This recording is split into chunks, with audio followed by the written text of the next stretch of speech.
សូមស្វាគមន៍មកកាន់សៀវភៅ Atomic Habits ដោយ James Clear សៀវភៅដែលបង្ហាញថាការប្រែប្រួលតិចៗនៅរាល់ថ្ងៃអាចនាំឲ្យមានជោគជ័យដ៏អស្ចារ្យ James Clear ចែករំលែករឿងផ្ទាល់ខ្លួនរបស់គាត់ពីគ្រោះថ្នាក់ធ្ងន់ធ្ងរមួយដល់ការចាប់ផ្ដើមជាថ្មីដោយជំហានតូចៗអំណាចអស្ចារ្យនៃទម្លាប់តូចៗសូម្បីតែការកែលម្អត្រឹមតែ 1% រៀងរាល់ថ្ងៃអាចនាំឲ្យមានការផ្លាស់ប្ដូរជីវិតយ៉ាងអស្ចារ្យ James Clear បានចែករំលែករឿងផ្ទាល់ខ្លួនពីគ្រោះថ្នាក់ធ្ងន់ធ្ងរមួយហើយវិធីដែលគាត់បានប្រើគឺអំណាចនៃទម្លាប់តូចៗដើម្បីស្ដារជីវិតរបស់គាត់ឡើងវិញ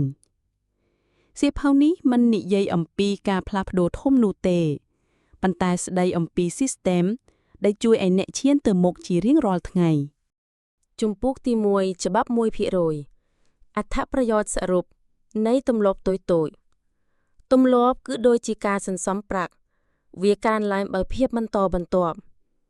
ជោគជ័យមិនមែនកើតចេញពីការធ្វើអ្វីធំតែម្ដងទេប៉ុន្តែជាការធ្វើអ្វីតូចៗជារឿយៗអ្នកគួរតែផ្ដោតលើ system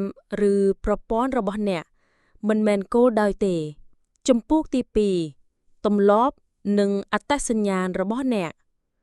មាន3កម្រិតនៃការផ្លាស់ប្ដូរទម្លាប់ 1. លទ្ធផល 2. ដំណើរការ 3. អត្តសញ្ញាណអ្នកត្រូវចាប់ផ្ដើមពីខ្លួនឯងចង់ក្លាយជាបុគ្គលប្រភេទណាប្រសិនបើអ្នកប្រែប្រួលអត្តសញ្ញាណទម្លាប់របស់អ្នកនឹងត្រូវធ្វើតាមជំពូកទី3រង្វិលវង់នៃទម្លាប់គ្រប់យ៉ាងមានវដ្តសកម្មភាពដូចគ្នាសញ្ញា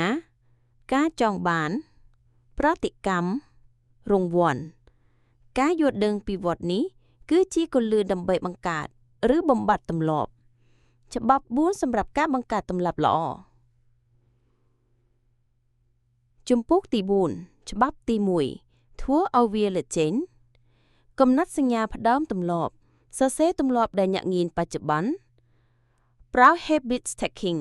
បន្ថែមទម្លាប់ថ្មីនៅលើអ្វីដែលអ្នកធ្វើជាប្រចាំឧទាហរណ៍បន្ទាប់ពីខ្ញុំដុសធ្មេញខ្ញុំនៅអានសៀវភៅមួយទំព័រជំពូកទី5ច្បាប់ទី2ធ្វើឲ្យវាមានភាពទាក់ទាញមនុស្សធ្វើអ្វីដែលគេយល់ថាគួរឲ្យចង់បានចង់ទម្លាប់ថ្មីជាមួយអ្វីដែលអ្នកចូលចិត្តឧទាហរណ៍អ្នកអាចស្ដាប់តន្ត្រីចំណូលចិត្តខណៈពេលហាត់ប្រាណនៅជាមួយមនុស្សដែលមានទម្លាប់ដែលអ្នកចង់មានជំពូកទី6ច្បាប់ទី3ធ្វើឲ្យវាងាយស្រួលចាប់ផ្ដើមពីដំណើរតូចៗដូចជាច្បាប់2នាទីគ្រប់ទម្លាប់ថ្មីគួរតែចាប់ផ្ដើមដោយអ្វីមួយដែលអាចធ្វើក្នុងរយៈពេលតិចជាង2នាទីការធ្វើម្ដងហើយម្ដងទៀតមានតម្លៃជាងការធ្វើល្អឥតខុសជំពូកទី7ច្បាប់ទី4ធ្វើឲ្យវាមានភាពពេញចិត្ត make it satisfying តែប៉ុណ្ណោះហើយទេ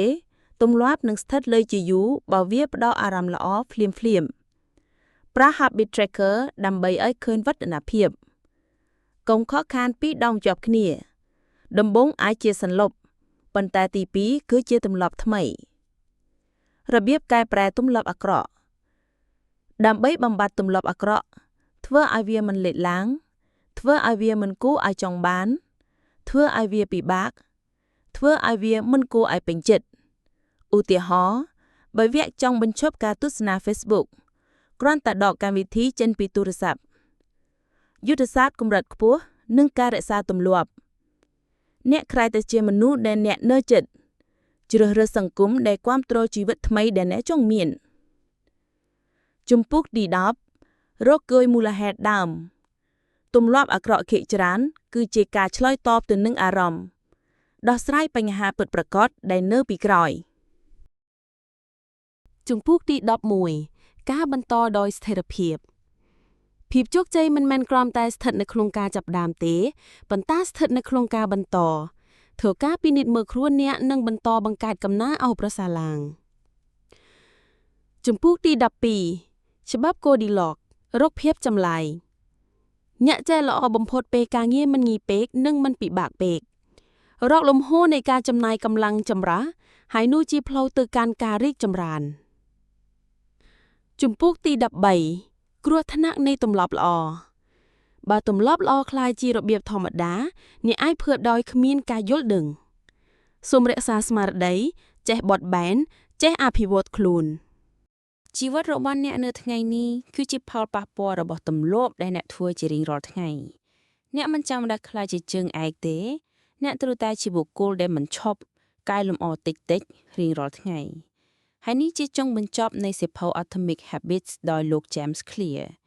សៀវភៅមួយដែលបង្ហាញថាអ្នកមិនចាំបាច់ខ្លាចជាជើងឯកទេតែត្រូវធ្វើអ្វីមួយជាប្រចាំការកែលម្អតិចៗរៀងរាល់ថ្ងៃនាំឲ្យមានការផ្លាស់ប្ដូរដ៏អស្ចារ្យបើវីដេអូនេះជួយឲ្យអ្នកចាប់ផ្ដើមគិតពីជីវិតប្លែកៗសូមជួយចុច like និង subscribe ដើម្បីស្ដាប់សំឡេងសៀវភៅនិងគំនិតល្អៗបន្ថែមទៀតសូម like subscribe បញ្ចេញមតិខាងក្រោមតើទម្លាប់ណាមួយដែលអ្នកចង់ចាប់ផ្ដើមថ្ងៃនេះសូមប្រាប់យើងនៅក្នុងមតិខាងក្រោមត្រូវចងចាំជានិច្ចវាមិនមែនជាការធ្វើឲ្យល្អបំផុតនោះទេប៉ុន្តែជាការធ្វើមិនឈប់ពីខ្ញុំ PSP Reading KH ជួបគ្នានៅក្នុងវីដេអូក្រោយ